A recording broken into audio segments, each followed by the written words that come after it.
ನಮಸ್ಕಾರ ಎಲ್ರಿಗೂ. ನಾನು ಹೇಗೆ ಪಡ್ಡು ಮಾಡ್ತೀನಿ ಅನ್ನೋದನ್ನು ತೋರಿಸ್ತಾ ಇದ್ದೀನಿ. ಇದಕ್ಕೆ ನಾನು 2 ಲೋಟ ಅಕ್ಕಿನ ನೆನೆಸ್ಕೊತಾ ಇದ್ದೀನಿ. ದೋಸೆ ಅಕ್ಕಿ ಇರುತ್ತಲ್ಲ, ದೋಸೆ ಅಕ್ಕಿನ ನೆನೆಸ್ಕೊತಾ ಇದ್ದೀನಿ. ಅದು ಒಂದು 6 ಗಂಟೆನಾದರೂ ನೆನಿಬೇಕು. ಒಂದು ಸುಮಾರು ಮುಕ್ಕಾಲು ಲೋಟ ಹಾಕಿದ್ರೆ ಸಾಕು. ಉದ್ದಿನ ಕಾಳು ಹಾಕ್ತಾಯಿದ್ದೀನಿ, ಮುಕ್ಕಾಲು ಲೋಟ ಉದ್ದಿನ ಕಾಳು. ಆಮೇಲೆ ಅರ್ಧ ಲೋಟದಷ್ಟು ಅವಲಕ್ಕಿನ ಹಾಕ್ತಾಯಿದ್ದೀನಿ. 2 ಲೋಟ ಅಕ್ಕಿ, ಮುಕ್ಕಾಲು ಲೋಟ ಉದ್ದಿನ ಕಾಳು, ಅರ್ಧ ಲೋಟ ಅವಲಕ್ಕಿ, 2 ಹಿಡಿ ಕಡಲೆಬೇಳೆ, 2 ಹಿಡಿಯಷ್ಟು ಕಡಲೆಬೇಳೆ, ದೊಡ್ಡ ಸ್ಪೂನು ಮೆಂತ್ಯ. ಇದಿಷ್ಟನ್ನು ಚೆನ್ನಾಗಿ ತೊಳ್ಕೊಬೇಕು. ಎಲ್ಲ ಮಿಕ್ಸ್ ಮಾಡ್ಕೊಂಬಿಟ್ಟು ಚೆನ್ನಾಗಿ ತೊಳ್ಕೊಂಡ್ಬಿಟ್ಟು ಅದನ್ನು ನೀರಿನಲ್ಲಿ ನೆನೆಸಿಟ್ಕೋಬೇಕು. ಸುಮಾರು ಅಟ್ಲೀಸ್ಟ್ ಕೊನೆಗೆ ಏನಿಲ್ಲ ಅಂದರೆ ಒಂದು 4 ಗಂಟೆನಾದರೂ ನೆನೆಸ್ಬೇಕು. ನಾನು ಒಂದು 6 ಗಂಟೆ ನೆನೆಸಿದ್ದೀನಿ. 4 ಗಂಟೆನಾದರೂ ನೆನೆಸ್ಕೊಂಡ್ರೆ ನೈಸಾಗಿ ಚೆನ್ನಾಗಿ ಬರುತ್ತೆ. ಈಗ ನೋಡಿ ನೆಂದಿದೆ, ನಂದು 6 ಗಂಟೆ ನೆನೆಸಿದ್ದೀನಿ. ಈಗ ಮಿಕ್ಸರ್ಗೆ ಹಾಕ್ಕೊಂಬಿಟ್ಟು ನೈಸಾಗಿ ಹಿಟ್ಟನ್ನು ಮಾಡ್ಕೋತಾ ಇದ್ದೀನಿ. ಇದು ಎಲ್ಲ ನೆಂದಿರೋದು ಚೆನ್ನಾಗಿ ನೆಂದಿದೆ. ಅವಲಕ್ಕಿನೂ ಜೊತೆಲೇ ಹಾಕ್ಕೊಂಬಿಡಬೇಕು. ದಪ್ಪ ಅವಲಕ್ಕಿ ಇದ್ದರೆ, ತೆಳು ಅವಲಕ್ಕಿ ಆದರೆ ರುಬ್ಬೋ ಹೊತ್ತಲ್ಲಿ ನೆನೆಸ್ಕೊಂಡ್ರೆ ಸಾಕು. ಇದು ನಾನು ದಪ್ಪ ಅವಲಕ್ಕಿ ಹಾಕಿದ್ನೆಲ್ಲ ಜೊತೆಲೇ ಎಲ್ಲ ನೆನೆಸ್ಕೊಂಬಿಟ್ಟು ಚೆನ್ನಾಗಿ ಈಗ ಮಿಕ್ಸಿ ಮಾಡ್ಕೊತಾ ಇದ್ದೀನಿ. ನೈಸಾಗಿ ಆದರೆ ಒಳ್ಳೆಯದು. ಹಿಟ್ಟು ನೈಸ್ ರುಬ್ಕೊಂಡ್ರೆ ಒಳ್ಳೆಯದು. ಈಗ ನೋಡಿ, ನಂದು ಹಿಟ್ಟು ರೆಡಿ ಆಗಿದೆ. ಇದನ್ನು ನಾವು ರಾತ್ರಿ ರುಬ್ಬಿಟ್ಕೋಬೇಕು. ಬೆಳಿಗ್ಗೆ ಪಡ್ಡು ಮಾಡೋದು ಅಂತಂದರೆ ರಾತ್ರಿ ರುಬ್ಬಿಟ್ಕೋಬೇಕು. ಇದಕ್ಕೆ ಉಪ್ಪನ್ನು ಹಾಕ್ತಾಯಿದ್ದೀನಿ. ಉಪ್ಪನ್ನು ಹಾಕಿಬಿಟ್ಟು 2 ಸ್ಪೂನು ಸಕ್ಕರೆ ಹಾಕ್ತೀನಿ. 2 ಸ್ಪೂನ್ ಸಕ್ಕರೆನ ಹಾಕ್ಬಿಟ್ಟು, ಬೇಕಾದ್ರೆ 1 ಸ್ಪೂನ್ ಹಾಕ್ಕೋಬೋದು. ನಾನು 2 ಸ್ಪೂನ್ ಸಕ್ಕರೆನ ಹಾಕ್ಬಿಟ್ಟು ಎಲ್ಲ ಕೈಯಲ್ಲೇ ಕಲಿಸ್ಕೋಬೇಕು. ಕೈಯಲ್ಲೇ ಕಲಿಸ್ಕೊಂಡ್ರೆ ಇದು ನಮ್ಮ ಕೈ ಶಾಖಕ್ಕೆ ಚೆನ್ನಾಗಿ ಫರ್ಮೆಂಟ್ ಆಗುತ್ತೆ. ಅದಕ್ಕೋಸ್ಕರ ಇದು ಸೌಟಲ್ಲೆಲ್ಲ ಕಲಿಸ್ಕೋಕ್ಕೆ ಹೋಗಬಾರ್ದು. ಕೈಯಲ್ಲೇ ಚೆನ್ನಾಗಿ ಮಿಕ್ಸ್ ಮಾಡ್ಕೋಬೇಕು. ಉಪ್ಪು ಸಕ್ಕರೆ ಎಲ್ಲ ಅದ್ರ ಜೊತೇಲಿ ಚೆನ್ನಾಗಿ ಕರ್ಕೋಬೇಕು. ಆ ಥರ ಚೆನ್ನಾಗಿ ಮಿಕ್ಸ್ ಮಾಡ್ಕೋಬೇಕು. ಮಿಕ್ಸ್ ಮಾಡಿಬಿಟ್ಟು ಮುಚ್ಚಳ ಮುಚ್ಚಿ ಇಟ್ಬಿಟ್ರೆ ಸರಿ ಹೋಗುತ್ತೆ. ಇದು ನಮ್ಮ ಮಾರನೇ ದಿವಸ ಬೆಳಿಗ್ಗೆ ತೋರಿಸ್ತಾ ಇದ್ದೀನಿ. ಬೆಳಿಗ್ಗೆ ಇದು ಚಟ್ನಿ ಮಾಡೋದಕ್ಕೆ ಕೊತ್ತಂಬರಿ ಸೊಪ್ಪು, ಕಾಯಿ, ಹುಣಸೆಹಣ್ಣು, ಹುರ್ಗಡ್ಲೆ, ಹಸಿ ಶುಂಠಿ ಎಲ್ಲ ಹಾಕ್ಕೊಂಡಿದ್ದೀನಿ. ನಾನಿದು ಹಸಿಮೆಣಸಿನ್ಕಾಯಿನ ಹಾಕಿಲ್ಲ, ಯಾಕಂದರೆ ನಮ್ಮನೇಲಿ ಚಿಕ್ಕ ಮಗು ಇದೆ, ಅದಕ್ಕೋಸ್ಕರ ನಾನು ಹಸಿಮೆಣಸಿನ್ಕಾಯಿ ಹಾಕಿಲ್ಲ.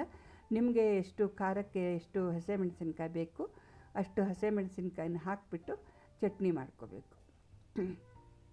ಉಪ್ಪನ್ನು ಹಾಕ್ಕೊಂಡು ಮಿಕ್ಸಿ ಮಾಡಿಕೊಂಡ್ರೆ ಚಟ್ನಿ ರೆಡಿ ಆಗುತ್ತೆ. ಇದಕ್ಕೆ ಒಂದು ಅರ್ಧ ಲೋಟ ನೀರನ್ನು ಸೇರಿಸ್ಕೊಂಡಿದ್ದೀನಿ ಚಟ್ನಿ ಮಾಡೋದಕ್ಕೆ. ಮಾಡಿಕೊಂಡು ಬೇಕಾದರೆ ಒಗ್ಗರಣೆನ ಹಾಕ್ಕೋಬೋದು. ಒಗ್ಗರಣೆ ಸಾಸಿವೆ, ಕರಿಬೇವು, ಉದ್ದಿನಬೇಳೆ ಎಲ್ಲ ಹಾಕಿ ಒಗ್ಗರಣೆ ಹಾಕ್ಕೋಬೋದು. ನೋಡಿ, ಈಗ ಹಿಟ್ಟು ಫರ್ಮೆಂಟ್ ಆಗಿದೆ. ನೋಡಿ ಎಷ್ಟು ಚೆನ್ನಾಗಿ ಫರ್ಮೆಂಟ್ ಆಗಿದೆ ಹಿಟ್ಟು.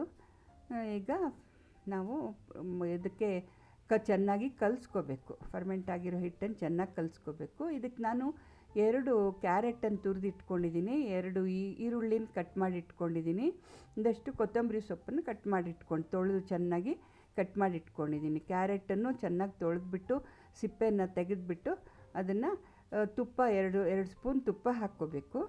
2 ಸ್ಪೂನ್ ತುಪ್ಪ ಹಾಕಿಬಿಟ್ಟು ಒಂದು ಸ್ಪೂನ್ನಷ್ಟು ಜೀರಿಗೆನ ಹಾಕ್ಕೋಬೇಕು. ಒಗ್ಗರಣೆಗೆ ಒಂದಷ್ಟು ಜೀರಿಗೆನ ಹಾಕ್ಕೊಂಡಿದ್ದೀನಿ.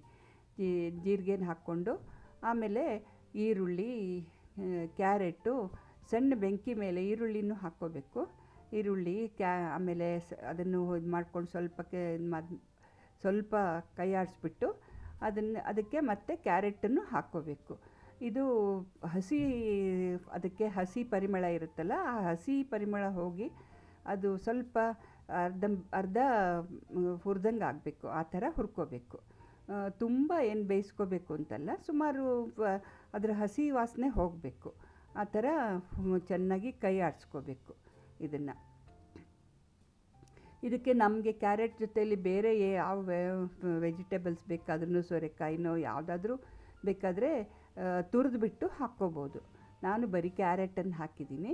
ಅದನ್ನು ಈ ಹಿಟ್ಟಿಗೆ ಕೊತ್ತಂಬರಿ ಸೊಪ್ಪನ್ನು ಮಿಕ್ಸ್ ಮಾಡ್ಕೋತಾ ಇದ್ದೀನಿ. ನೋಡಿ, ಕೊತ್ತಂಬರಿ ಸೊಪ್ಪು ಹಾಕ್ಕೊಂಡು ಮತ್ತು ನಾನು ಹುರಿದಿಟ್ಕೊಂಡಿರೋದು ಇದು ಜೀರಿಗೆ, ಕ್ಯಾರೆಟು ಮತ್ತು ಈರುಳ್ಳಿ ಎಲ್ಲ ಮಿಕ್ಸ್ ಮಾಡಿದ್ದೀನಲ್ಲ, ಅದನ್ನು ಹಾಕ್ಕೊಳ್ತಾಯಿದ್ದೀನಿ.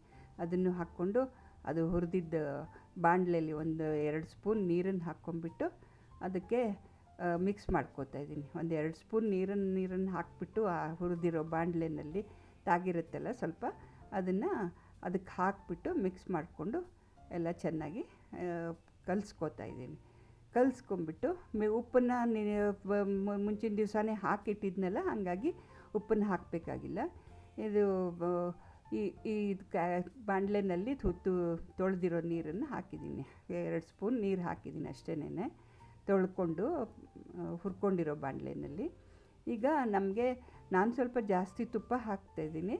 ನಿಮ್ಗೆ ಎಷ್ಟು ಬೇಕೋ ಅಷ್ಟು ಎಣ್ಣೆನೋ ತುಪ್ಪನೋ ಹಾಕ್ಕೊಂಬಿಟ್ಟು ಅದರಲ್ಲಿ ಪಡ್ಡು ಇದರಲ್ಲಿ ಹಾಕ್ಕೋಬೇಕು. ನಾನು ಸ್ವಲ್ಪ ಫುಲ್ ಹಾಕಿದ್ದೀನಿ. ಬೇಕಾದರೆ ಮುಕ್ಕಾಲು ಭಾಗ ಹಾಕಿಬಿಟ್ಟು ಆ ಥರ ಚಿಕ್ಕದು ಸ್ವಲ್ಪ ಮಾಡ್ಕೋಬೇಕು ಅಂತಿದ್ರೆ ಮುಕ್ಕಾಲು ಭಾಗನ ಹಾಕ್ಕೋಬೋದು. ನಾನು ಸ್ವಲ್ಪ ದೊಡ್ಡದಾಗಿ ಬರುತ್ತೆ ಅಂದ್ಬಿಟ್ಟು ಸ್ವಲ್ಪ ಫುಲ್ ಹಾಕಿ ಮಾಡ್ತಾಯಿದ್ದೀನಿ. ನೋಡಿ ಈ ಥರ ಇದನ್ನು ಸಣ್ಣ ಬೆಂಕಿನಲ್ಲಿ ಮುಚ್ಚಿಬಿಟ್ಟು ಸಣ್ಣ ಬೆಂಕಿನಲ್ಲಿ ಬೇಯಿಸ್ಕೋಬೇಕು. ಆವಾಗ ಚೆನ್ನಾಗಿ ಒಳಗೆಲ್ಲ ಚೆನ್ನಾಗಿ ಬೇಯುತ್ತೆ. ದೊಡ್ಡ ಬೆಂಕಿನಲ್ಲಿ ಬೇಯಿಸಿದ್ರೆ ಅದು ಒಳಗಡೆ ಬೇಯೋದಿಲ್ಲ. ಒಳಗಡೆ ಬೇಯದೇ ಹಾಗೇ ಹೊರಗಿಂದ ಕೆಂಪಾಗಿಬಿಡುತ್ತೆ. ಇದು ಚೆನ್ನಾಗಿ ಒಳಗಡೆ ಬೆಂದಿದೆ ನೋಡ್ಕೊಳ್ಳಿ, ಎಲ್ಲ ಚೆನ್ನಾಗಿ ಬೆಂದಿದೆ ಇದು. ಈಗ ನಿಧಾನವಾಗಿ ಅದನ್ನು ಬಿಡಿಸ್ಕೋಬೇಕು. ಬಿಡಿಸ್ಕೊಂಡು ಎಷ್ಟು ಚೆನ್ನಾಗಿ ಕಲರ್ ಬಂದಿದೆ ನೋಡಿ, ಕೆಂಪು ಕಲರ್ ಬಂದಿದೆ. ಇದು ಇನ್ನೂ ಸ್ವಲ್ಪ ಅದು ಇದು ಹೀಟ್ ತಾಗಿಲ್ಲ, ಅದಕ್ಕೆ ಇನ್ನೊಂದು ಸ್ವಲ್ಪ ಬೇಯಬೇಕದು. ಹಾಗಾಗಿ ಅದಕ್ಕೆ ಬಿಡ್ತಾಯಿದ್ದೀನಿ ಹಾಗೇ. ಈಗ ನಿಧಾನವಾಗಿ ಎಲ್ಲ ಬೆಂದಿರೋದೆಲ್ಲ ಬಿಡಿಸ್ಕೊಂಡು, ಈಗ ನೋಡಿ ಇದನ್ನು ಬೆಂದಿದೆ. ಸ್ವಲ್ಪ ನಿಧಾನವಾಗಿ ಬಿಡಿಸ್ಕೊಂಬಿಟ್ಟು ಅದನ್ನು ಉಲ್ಟಾ ಹಾಕ್ಕೋಬೇಕು. ಉಲ್ಟಾ ಹಾಕಿಬಿಟ್ಟು ಅದನ್ನು ಸ್ವಲ್ಪ ಹೊತ್ತು ಚೆನ್ನಾಗಿ ಸಣ್ಣ ಬೆಂಕಿ ಮೇಲೆ ಬೇಯಿಸ್ಕೋಬೇಕು. ನೋಡಿ ಈಗ ನನ್ನ ಪಡ್ಡು ರೆಡಿ ಆಯಿತು. ಅದಕ್ಕೆ ಚಟ್ನಿ ಜೊತೆಗೆ ಸರ್ವ್ ಮಾಡ್ತಾಯಿದ್ದೀನಿ. ನನ್ನ ಚಾನಲ್ಗೆ ಸಬ್ಸ್ಕ್ರೈಬ್ ಮಾಡಿ. ನೋಡಿ ಇದು ಎಷ್ಟು ಮೆತ್ತಗೆ ಬಂದಿದೆ, ನೋಡಿ ಎಷ್ಟು ಮೆತ್ತಗೆ ಚೆನ್ನಾಗಿ ಬಂದಿದೆ. ಇದು ನೋಡಿ ಹೇಗೆ ಒಳಗಡೆಯಲ್ಲೂ ಚೆನ್ನಾಗಿ ಬೆಂದ್ಕೊಂಡಿದೆ. ಇದು ತುಂಬ ಟೇಸ್ಟಿಯಾಗಿರುತ್ತೆ, ಚೆನ್ನಾಗಿರುತ್ತೆ. ಬೆಳಗಿನ ಬ್ರೇಕ್ಫಾಸ್ಟಿಗೆ ಮಾಡ್ಕೊಳ್ಳಿ ನೀವು ಒಂದು ಸಲ. ಥ್ಯಾಂಕ್ ಯು, ಧನ್ಯವಾದಗಳು.